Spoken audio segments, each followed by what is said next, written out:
Nah, yang ketiga kata Syekh Nawawi Al-Bantani, dengan alasan apa Allah menempatkan sosok Ibrahim itu sebagai Khalilullah?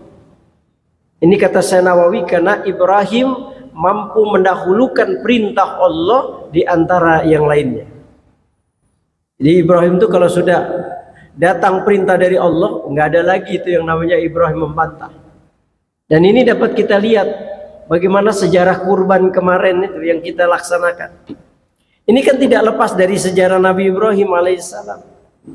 Ketika Nabi Ibrahim alaihissalam itu diperintahkan oleh Allah untuk menyembelih Ismail alaihissalam, yang dalam satu riwayat perintah itu dialami dalam keadaan bermimpi.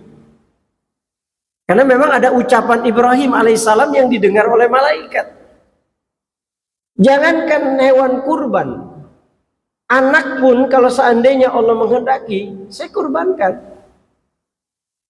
Nah, ucapan inilah yang kemudian dalam perspektif agama itu yang disebut dengan nazar. Makanya ketika Ibrahim bermimpi, mimpinya Allah cuma bilang, tunaikan nazarmu Ibrahim. Makanya Nabi Muhammad itu sebenarnya dalam hadis melarang kita nazar. Janganlah kalian bernazar, kata Nabi, karena nazar itu tidak akan merubah takdir. Itu hanya ucapan orang-orang yang bakhil di sisi Allah Subhanahu wa taala. Kita kan sering gitu tuh ya. Kalau aneh punya mobil, antum semua anak kasih makan siang. Kenapa nungguin harus punya mobil? Ya gitu. Kalau mau ngasih masih. Ada saya punya jamaah, dia datang ke saya selesai pengajian, Ustadz, saya mau berangkat ke Bangkok. Insya Allah saya pulang dari Bangkok, saya mau bersedekah anak yatim. Karena saya alhamdulillah rasa syukur saya diselamatkan oleh Allah. Oh, enggak usah begitu. Antum sebelum berangkat itu sedekah anak yatim. Jangan pulang dari Bangkok sebelum berangkat. Sebab apa? Sebab dengan wasilah doa anak-anak itu antum diselamatkan oleh Allah Subhanahu wa taala.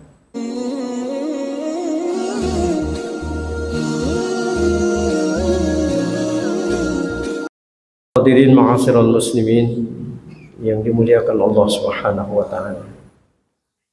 Kita baru selesai melaksanakan Idul Kurban atau Idul Adha. Dan bicara Idul Adha atau Idul Kurban, ini sungguh tidak akan pernah lepas dari Nabi Ibrahim alaihissalam. Beliaulah sesungguhnya yang menjadi peletak adanya Idul Kurban di dalam ajaran Islam. Dan Nabi Ibrahim alaihissalam di dalam Al-Quran itu disematkan namanya itu sebagai Khalilullah. Sebagaimana di dalam surah An-Nisa ayat 125 Allah katakan wattaqadallahu Ibrahim khalil, dan Allah menjadikan sosok Ibrahim itu sebagai khalil, sebagai kekasihnya Allah. Ini ketika nama Nabi Ibrahim alaihissalam itu disematkan sebagai Khalilullah, itu para malaikat itu sempat protes kepada Allah Subhanahu wa taala. Mereka itu belum begitu yakin ketika Allah menempatkan Ibrahim itu sebagai Khalil, sebagai kekasih. Mengingat malaikat melihat sosok Ibrahim alaihissalam ini masih bergelimang dengan kekayaan. Karena riwayat mengatakan Ibrahim alaihissalam itu memiliki kekayaan hewan ternak saja sampai 12.000. Itu Ibrahim. Jadi cukup fantastis untuk ukuran kita sekarang. Jadi mana mungkin orang yang masih terlibat dengan kekayaan itu disebut sebagai Khalilullah, kekasihnya Allah. Itu yang kemudian meragukan para malaikat ketika Allah menyematkan nama Ibrahim itu sebagai Khalil, sebagai kekasih. Sehingga kemudian Allah kemudian berkata itu, hai malaikat, jangan melihat Ibrahim itu dari sisi zahir, jangan melihat Ibrahim dari sisi lahir, lihatlah Ibrahim itu dari sisi batin. Sampai akhirnya malaikat ikut terlibat di dalam menguji Ibrahim alaihissalam. Layakkah Ibrahim itu mendapatkan kedudukan sebagai Khalilullah, sebagai kekasih Allah? Maka ketika Nabi Ibrahim alaihissalam diuji oleh malaikat, apa yang malaikat ragukan terhadap Ibrahim alaihissalam itu tidak terjadi. Bahkan di situ malaikat terkagum-kagum dengan sosok Ibrahim alaihissalam yang walaupun mereka terlibat dalam urusan keduniaan, tapi Ibrahim mahabbahnya dia kepada Allah tidak pernah tinggal. Kecintaan Ibrahim alaihissalam kepada Allah betul-betul dia tunjukkan dengan cinta kepada makhluk Allah di muka bumi ini. Nah, ini nanti terkait dengan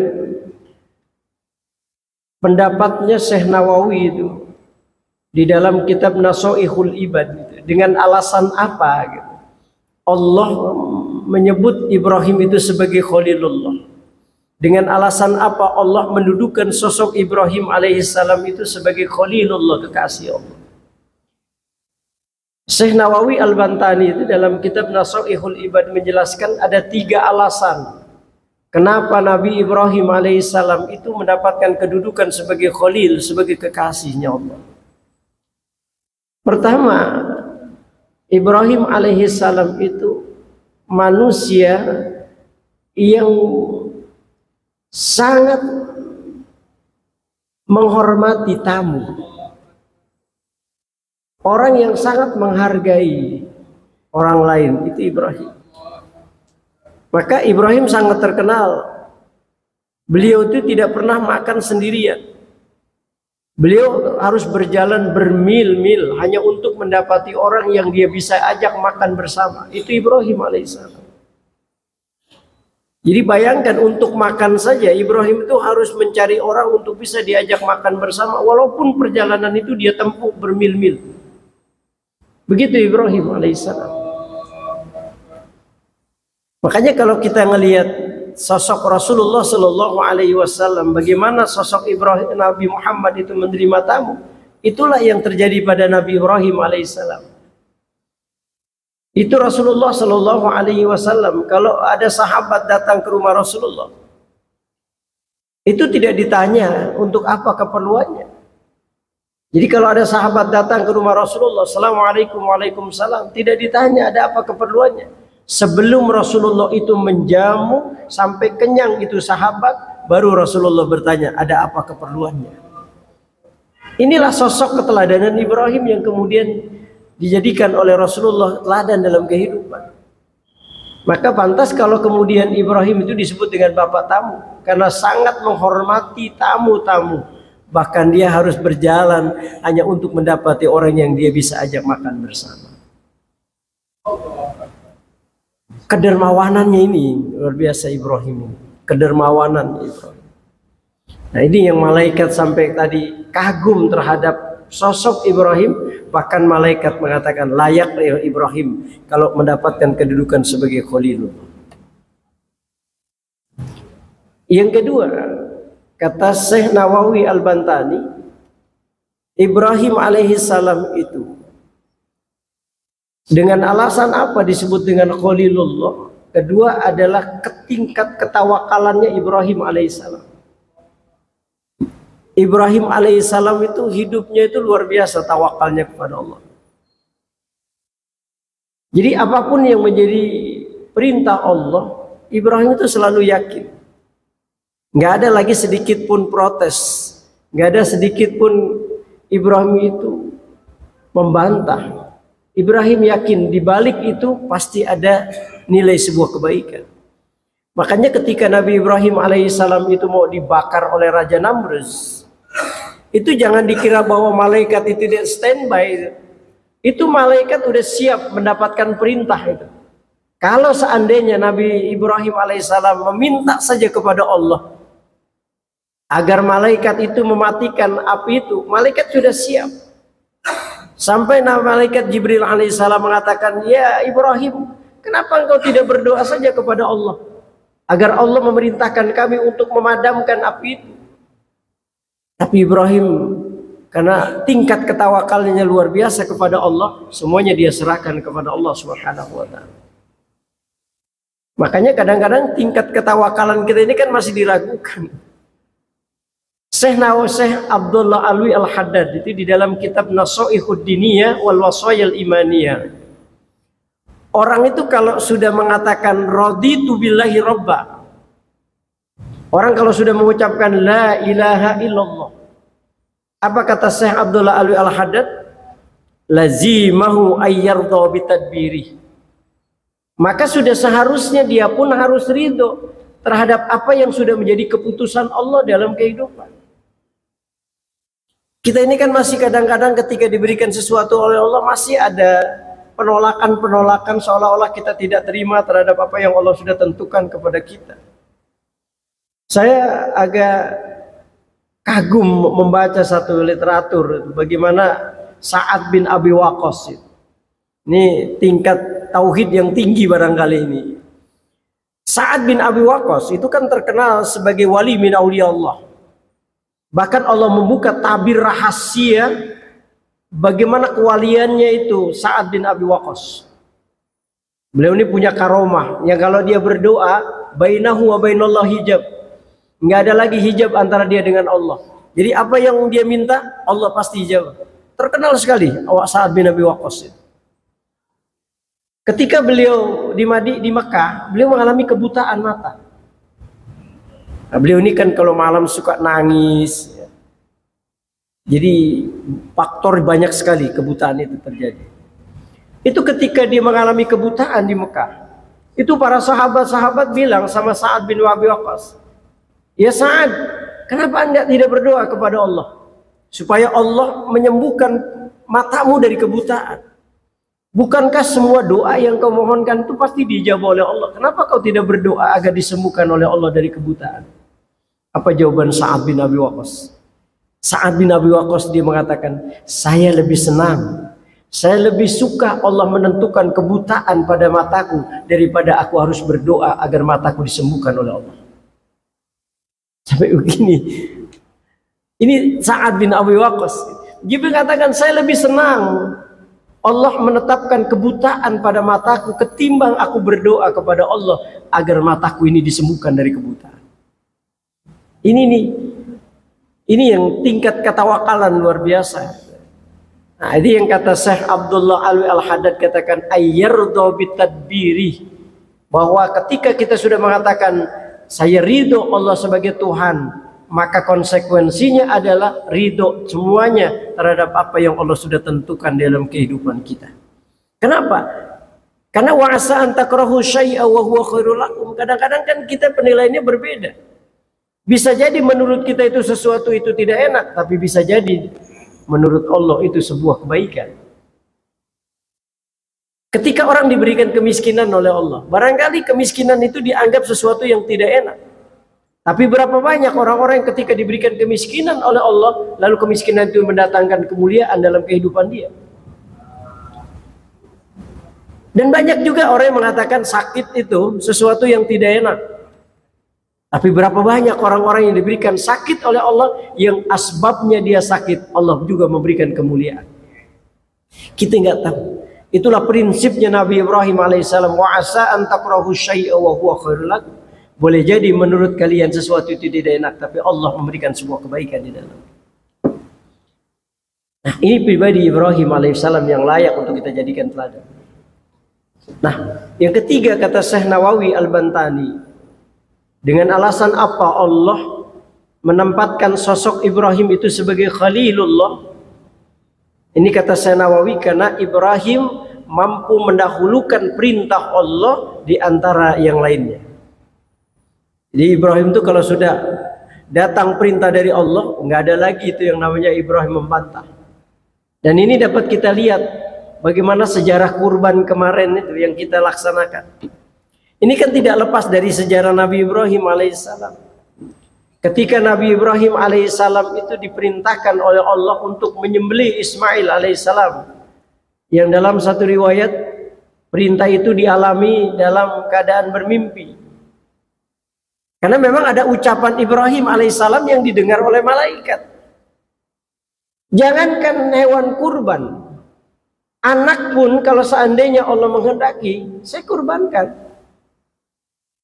Nah, ucapan inilah yang kemudian dalam perspektif agama itu yang disebut dengan nazar. Makanya ketika Ibrahim bermimpi, mimpinya Allah cuma bilang, tunaikan nazarmu Ibrahim. Makanya Nabi Muhammad itu sebenarnya dalam hadis melarang kita nazar. Janganlah kalian bernazar, kata Nabi. Karena nazar itu tidak akan merubah takdir. Itu hanya ucapan orang-orang yang bakhil di sisi Allah Subhanahu wa taala. Kita kan sering gitu tuh ya. Kalau aneh punya mobil, antum semua anak kasih makan siang. Kenapa nungguin harus punya mobil? Ya kan gitu. Kalau mau ngasih masih. Ada saya punya jamaah. Dia datang ke saya selesai pengajian. Ustadz, saya mau berangkat ke Bangkok. Insya Allah saya pulang dari Bangkok, saya mau bersedekah anak yatim. Karena saya alhamdulillah rasa syukur saya diselamatkan oleh Allah. Oh, enggak usah begitu. Antum sebelum berangkat itu sedekah anak yatim. Jangan pulang dari Bangkok.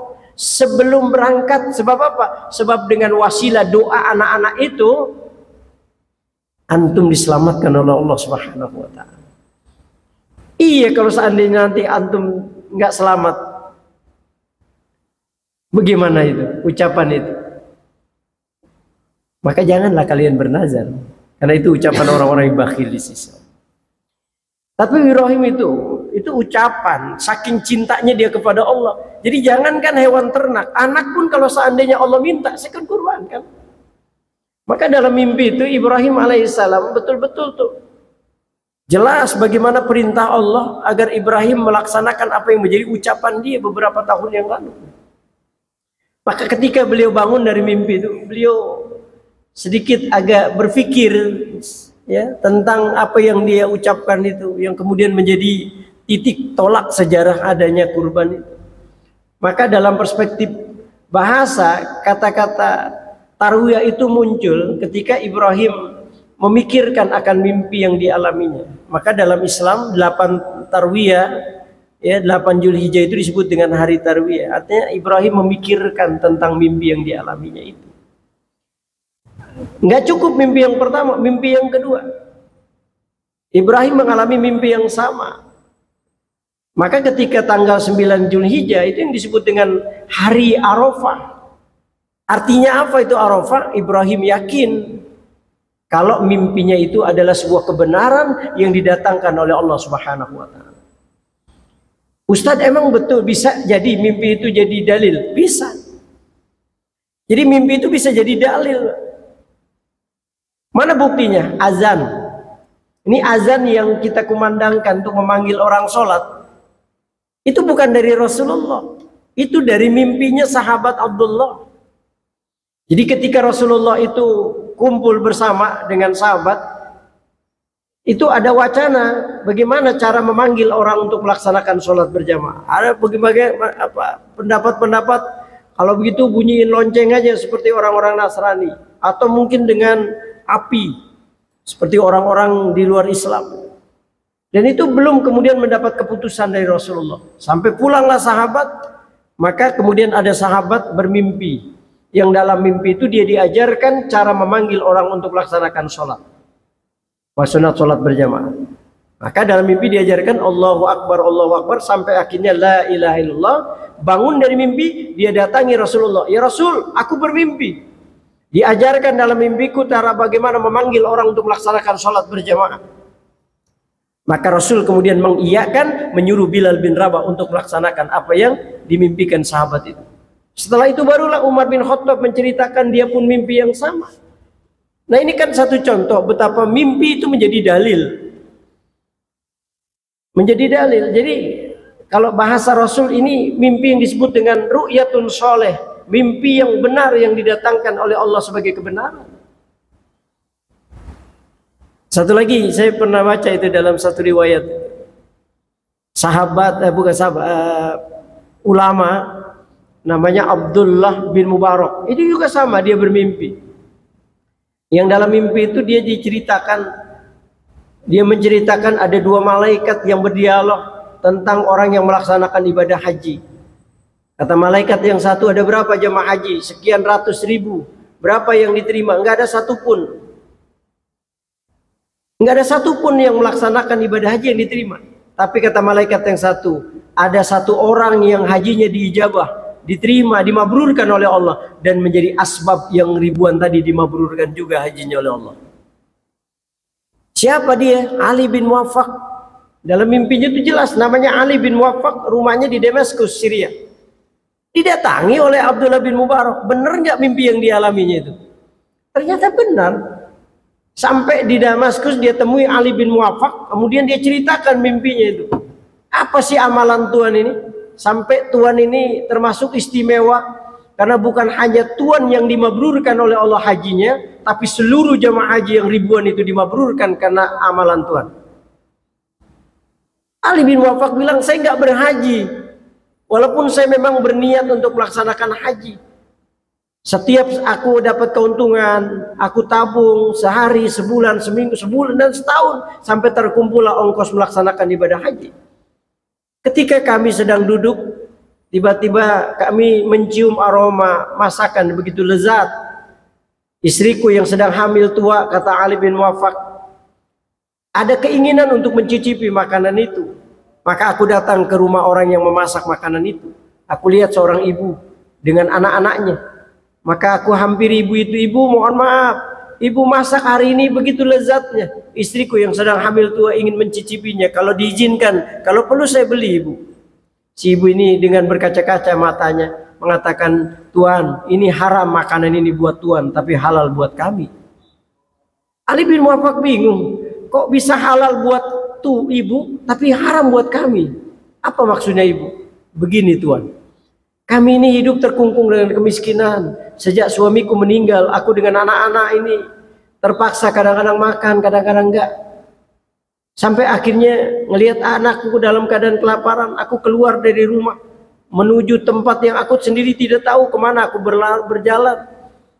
Yang penting aku bisa menemukan sesuatu yang bisa menyenangkan anakku nanti. Sampailah pandanganku tertuju pada seekor keledai yang sudah berhari-hari mati, Tuhan. Aku melihat bangkai keledai ini masih utuh, maka aku potong sebagian dagingnya, lalu aku bawa pulang, aku masaklah. Maka saya katakan ini haram buat Tuhan, karena ini adalah bangkai yang tidak layak dimakan. Sementara buat kami halal, karena kami terkungkung dengan kemiskinan. Abdullah Ali bin Muwaffaq saat itu menetes air mata. Dia pulang, dia ceritakan itu sama istrinya. Maka sepakatlah mereka berdua kemudian memberikan uang untuk berangkat haji itu kepada perempuan itu dengan anak-anaknya. Nah, ini yang jadi asbab. Asbab Ali bin Muwaffaq kemudian dimabrurkan hajinya oleh Allah walaupun dia tidak berhaji, dan menjadi penyebab juga hajinya orang-orang itu yang dimabrurkan oleh Allah. Dan itu melalui mimpinya Abdullah bin Mubarak. Jadi Nabi Ibrahim alaihissalam yakin ketika itu mimpinya ini adalah sebuah kebenaran yang didatangkan oleh Allah Subhanahu wa taala. Maka tanggal 9 Zulhijjah itu disebut dengan hari Arafah. Hari di mana Ibrahim yakin, yakin bahwa mimpinya itu adalah sebuah kebenaran. Maka kemarin timbul pertanyaan, bagaimana kalau seandainya kita puasa Arafah sementara wukufnya sudah berlalu? Nah, yang jadi patokan kita bukan wukuf saja. Tanggal 9 Zulhijjah itu lebih dulu syariatnya daripada wukuf di Arafah. Jadi bagaimana? Ya kita ikuti tanggal di mana tempat kita berada. Ya, kalau seandainya wukuf di Arafah tidak terjadi karena ada sesuatu hal, lalu kita kemudian berhenti sholat puasa 9 Zulhijjah. Kalau seandainya kita mengambil patokan wukuf di Arafah, maka yang jadi patokan adalah tanggal 9 Zulhijjah, itulah yang kita jadikan patokan kita melaksanakan puasa. Kecuali yang berada di wilayah Arab sendiri. Kenapa? Karena berdekatan wilayahnya. Karena wilayah kita berbeda. Nah, tidak cukup Allah memberikan mimpi pertama, mimpi kedua, maka mimpi yang ketiga itulah Ibrahim. Kemudian di hari yang ketiga bermimpi, Ibrahim siap melaksanakan mimpi itu. Maka disebut dengan Yaumun Nahar. Hari di mana Ibrahim melaksanakan mimpi yang dialami. Jadi nggak ada keraguan Ibrahim. Jadi apapun yang menjadi perintah Allah dilaksanakan dengan benar. Maka ketika pagi itu dia siap menyembelih Ismail itu. Dia suruh istrinya Hajar, mandikan anak kita, pakaikan pakaian yang terbaik, karena aku akan mengajaknya dia ke Mina. Di Mina, dua manusia ini siap untuk masing-masing melaksanakan perintah Allah tanpa ada sebuah keraguan. Maka di dalam Al-Quran dia badikan itu. Falamma balagu ma'ahu sa'ya qala ya bunayya inni ara fil manami anni azbahuka. Jadi tatkala Ismail tumbuh menjadi anak yang sudah cukup. Ini para mufassir menjelaskan tuh ada yang cukup umurnya, ada yang mengatakan 7 tahun. Usia 7 tahun ini kan dalam bahasa Quran disebut dengan qurratu a'yun. Artinya dikala mana orang tua memandang mampu menyejukkan hati. Itu qurratu a'yun. Makanya kita dalam doanya Pak, Rabbana hablana min azwajina wa dzurriyyatina qurratu a'yun. Artinya kalau kita memandang anak cucu kita mampu menggembirakan hati kita. Ada mengatakan Ismail usianya akil balik. Ada yang mengatakan 12 tahun, 13 tahun. Tapi yang jelas di situ Ibrahim diuji oleh Allah. Dengan kehadiran Ismail sanggup nggak dia melaksanakan apa yang pernah dia ucapkan puluhan tahun yang lalu? Maka disitulah Ibrahim mengatakan inni ara fil manami anni azbahuka. Ya bunayya anakku, aku bermimpi nak. Dalam mimpi itu aku diperintahkan oleh Allah untuk menyembelih engkau nak. Fanzur madza tara. Inilah Ibrahim, sosok Ibrahim ini tetap mengedepankan saling dialog, tidak otoriter. Mentang-mentang ini perintah Allah lalu kemudian ditebas Ismail, tidak. Diajaknya bicara dulu Ismail, fanzur madza tara. Nah, bagaimana pandanganmu? Ayah laksanakan mimpi ini atau ayah tanggalkan? Ayah tinggalkan. Semua kembali kepada engkau. Nah. Itu Ibrahim, bijaknya sebagai seorang ayah. Nah Ismail memang lahir menjadi orang yang soleh dan lahir juga dari keturunan orang soleh. Jawabannya luar biasa. Ya abatif al matu'mar satajuduni insyaallah minas sabirin. Ayah, kalau memang ini perintah Allah, lakukan. Jangan ragu ayah. Mudah-mudahan Allah menjadikan aku menjadi anak yang sabar. Jawaban anak yang soleh. Sampai Ibrahim pun mengatakan, nak, kau bukan hanya anak yang soleh, tapi kau telah menghantarkan ayahmu dalam kesolehan di sisi Allah. Coba bayangin kalau seandainya Ismail jawabannya seperti jawaban anak-anak kita gitu. Apa jadinya ketika itu Ibrahim alaihissalam? Kalau misalnya jawaban anak-anak yang sekarang gitu. Nak, ayah disuruh oleh Allah menyembelih engkau nak besok tanggal 10 Zulhijjah. Gimana nak? Pasti jawaban anak kita beda sama Ismail. Bapak aja yang udah tua, ngapain ayah yang harus dipotong? Nah, kalau seandainya Ismail jawabannya kayak jawaban anak kita kebanyakan, goyah Ibrahim. Iya, Ibrahim. Tapi Ismail jawabannya apa? Ya abatif al-matumar, lakukan ayah. Mudah-mudahan Allah menjadikan aku menjadi orang yang sabar. Ibrahim makin kuat keimanannya di sisi Allah. Maka disitulah Ibrahim alaihissalam siap melaksanakan perintah Allah. Tapi ada sebuah keyakinan Ibrahim. Di balik itu pasti ada sebuah kebaikan. Ketika Ibrahim mau menyembelih Ismail, sebagai seorang ayah tentu ingin mendengar kata-kata terakhir anaknya. Ini yang kemudian menjadi titik sejarah juga, syariat buat kita. Ketika Ibrahim mengatakan, nak, apa yang kau minta? Apa yang kau inginkan nak sebelum kau meninggal? Kata Ismail, ada beberapa ayah. Pertama ayah, kalau ayah nanti menyembelih aku, tajamkan dulu pisau itu. Supaya ayah nggak ngelihat aku merasakan kesakitan karena tumpulnya pisau itu. Maka disunahkan kita untuk menyembelih dengan pisau yang tajam. Yang kedua, ikat kaki dan tangan ini. Supaya ayah nggak ngelihat aku menggelepar-gelepar kesakitan karena sembelihan itu. Maka disunahkan kita untuk mengikat itu. Yang ketiga, jangan tengokkan wajahku ke atas. Sebab ayah pasti nggak akan tahan melihat wajah aku yang didambakan ayah puluhan tahun yang lalu kemudian ayah sembelih. Ayah pasti nggak tega. Maka disunahkan juga kita memaringkan hewan kurban ketika kita sembelih. Yang keempat ayah, angkat kain ayah supaya darah yang keluar dari leher ini tidak mengenai kain ayah. Karena aku yakin pada saat ayah nanti melihat ada percikan darah di kain ayah, mengingatkan ayah akan diriku dan itu akan membuat ayah sedih. Aku nggak kepingin ayah sedih. Yang kelima ayah, kalau ayah nanti pulang dari sini memandang ada anak-anak yang sepayaku, jangan pandang mereka terlalu lama. Karena ini nanti akan membuat ayah sedih, karena ayah akan ingat akan diriku. Terakhir ayah, sampaikan salam dari aku untuk ibu yang sudah melahirkan aku. Berikan baju ini sebagai kenang-kenangan. Kalau ibu rindu dengan aku, pandanglah baju ini. Ibrahim sebagai seorang ayah sedih, tapi ini perintah Allah. Maka ketika Ibrahim siap untuk menyembelih Ismail, apa yang terjadi?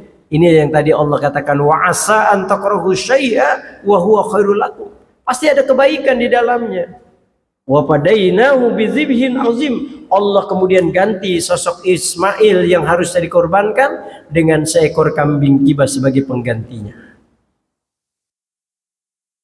Maka disitulah gemuruh malaikat Ibrahim, Ismail mengumandangkan kalimat Allahu Akbar, Allahu Akbar, Allahu Akbar, sampai walillahil hamd. Sebagai apa? Sebagai wujud rasa syukur atas tergantinya sosok Ismail yang harusnya dikorbankan, diganti dengan seekor kambing kibas.